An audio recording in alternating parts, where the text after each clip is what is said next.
This is Dr. Lou Cella, Doctor of Sport and Performance Psychology. Okay, scrape exchange on zone dive should never be an issue unless your B-back is making you wrong because he's trying to get too wide, which I see a lot of high school B-backs do. Or you're getting blown up front and he's trying to bounce it because three dudes couldn't block one. So I'm going to give you the long-term solution, and then I'm going to give you a short-term solution. We're going to start with the long-term solution. Long-term solution is to fix your freaking B-back. Okay, so we have an underfront here, a 2-eye, a 5, and a 9. So the guard is going to post the 2-eye and make him a 2 technique by the second step, zone step to the left, steps with the right foot. He gets his nose, not his head, in the V of the neck, slams his hands through the 2-eye, who he just made it to, 4-inch northbound steps from there.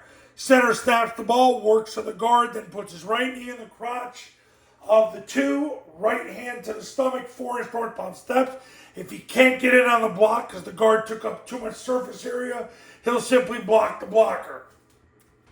Tackles down, he's going to get his left knee in the crotch of the 2, left hand to the stomach, 4-inch northbound steps from there, and he'll have to block the blocker if the guard takes up too much surface area. Backside guard blocks the spine of the center. Backside tackle blocks the spine of the backside guard. Backside receiver cuts off. Receiver fans from a 9 technique out, steps with his inside foot, climbs up the field, and then anchors down. Right knee, right hand, 4-inch eastbound steps.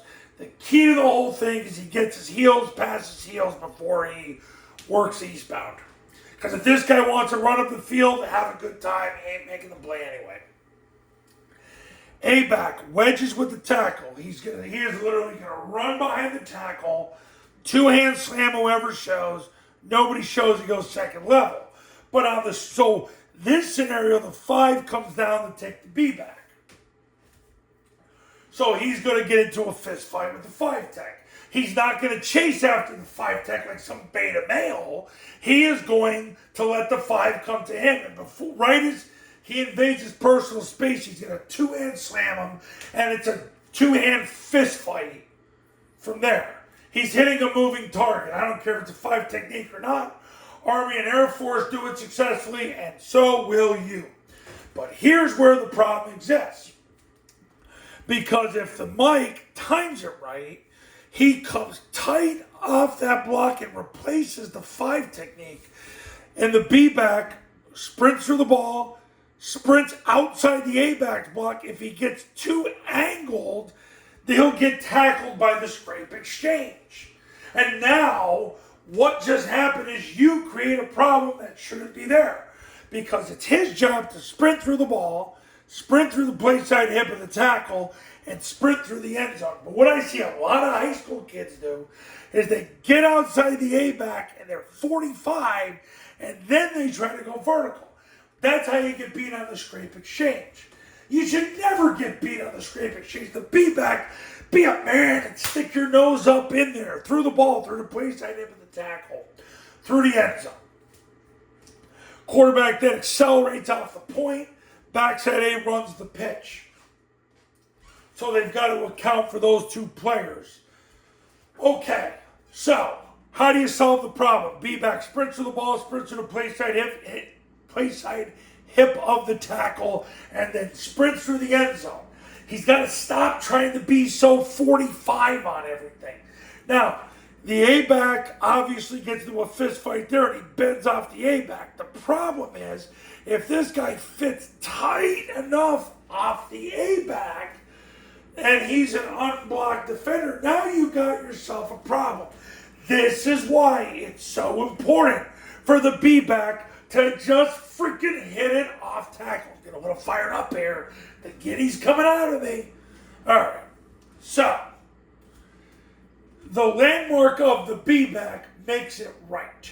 He's got to fit up in there. Because you got a guy who should never have to worry about.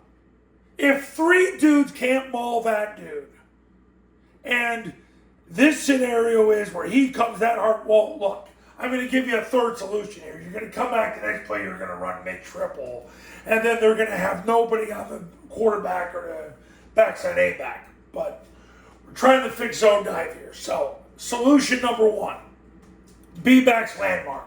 Through the ball, through the play side hip of the tackle, through the end zone. Number two, run mid-triple. Come back and run mid-triple, so that's how you beat the scrape exchange. But I'm going to give you another solution. This is the short-term solution. This is for those of you who are just passionately in love with zone dive, and you're married to zone dive. And there's nothing wrong with that. That's why Army and Air Force run it about 20 times a game. Here's the short-term solution. Now, this is more Army than Air Force. Army did it this way for years, but it's an adjustment, nevertheless. It is to run. I made videos on this before, and of course, years ago, I made videos on it when Army was doing this. Zone dive, load, versus scrape exchange.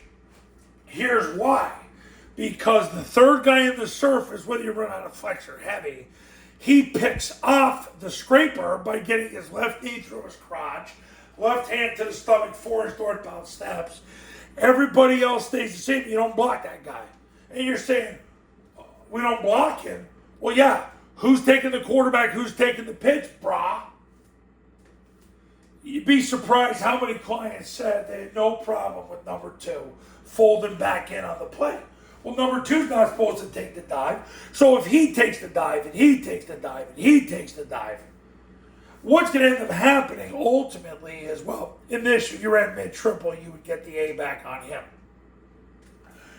Or, excuse me, my bust. You would end up, then it'd be a leverage pitch right there. Sorry, I skipped ahead. If he was a 2 technique, then you'd have to block him. But if he's a 2-I, then this is 1 and 2. It's a blood stunt. You get rid of the ball. Even though he's taking the dive, he's invading the quarterback's pathway, and you leverage pitch that, and you'd be out the game. So I've given you 3 solutions here. You got basically the B-back hitting the proper landmark, and he's got to stick it up in there. Then midline triple option. You come back with that, and you got nobody on the quarterback. And then number 3, run. And this is a short-term solution, but I'll tell you what, it was a great answer for Army all those years because you don't block either of these 2 guys, and there's no read. So you cancel them without reading or blocking them because somebody's got to take the quarterback, somebody's got to take the pitch. And in high school, with everybody that's they all have a rocket phobia. They're afraid of the toss. He generally has to stay outside because obviously he's the edge setter. So that's the beauty of it. Now, if it's a scrape exchange where they blood stunt and they run him over the top, that's different. But that's not what we're talking about here. It's basically he's on the dive, he's basically playing the C gap, and he's the D gap player. So that's what happened here.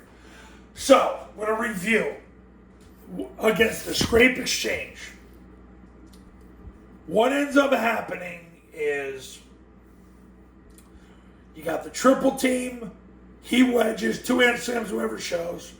The 5 came down, the B-back tries to bounce off the A-back, ran it to the backer. Okay. Solution 1, B-back's got to fit up in off the tackle. Number 2, that doesn't work. That's always the long-term solution. That doesn't work. Next thing that happens is you come back next play, you run mid-triple. Because then you got, they're on the dive, he's likely the quarterback player. Because if the back fits here, now he could scrape and lose visual conditioning on that. But the thing about it is whether you run this out of flex or out of spread, you're going to get a blocker to account for the scraper, and you're good. The next thing is, and I think this is the answer that most of you are going to say, yeah, this is what we would do is run zone dive load. So the flex receiver, or if you're running out of heavy, the heavy tackle Lowe tells him, you're blocking the mic, you're walling him off. And then what happens is, then if the B-back decides to hit it and break, you're okay. Because you got someone that would count for him. And you're not worried about him because he's worried about the toss. He's worried about the backside A-back. He's probably the quarterback or the pitch player. And there you go. If this guy was running over the top and they were blood stunning you, then that's great. Then you're running midline triple till, well, you're going to run it a lot. And I made that video yesterday. So there's your 3 solutions. I'm pretty sure that's the one you're going to like the best. And I think it's a great way to go. And I keep saying to myself, as I watch Army and Air Force play, and I watch my clients, and I watch other high school teams play, yeah, that's a great way to do it. I wish they'd kind of get back to it with the load concept out the zone dive, because it worked for so many of my clients. Because this guy's so worried about the pitch that you don't have to block him. So feel free to use this because it solves the scrape exchange problem and prevents the mic from doing what happened there. Okay, that's that. Coaches, you want to win big in 2025? Pick up the phone, call me right now. 570-332-0265, 570-332-0265. And go to tripleoptionfootball.com/testimonials, where you can see all the success stories that have come from the camps and the academy. My client in Philadelphia went from 1 win. He's already 4-1. He's tearing it up. He's the man. Just talk to him. My client in New Mexico, they won 3 games in 5 years. They're already 4-1. My client, I've talked to him twice in the last 2 days. He's feeling great. My client in Montana, they won 2 games last year. They're already 3-1. They're tearing it up. It's a good time. It's a good time. My client in Colorado keeps getting better every single week. Things are good. Join the club. It's time. You want your place at the table, call me now. Don't wait. Don't try to get approval from your coaches. No. The wins and losses go after your name. Call me. Let's get it done. I'll see you in the next video. Talk soon.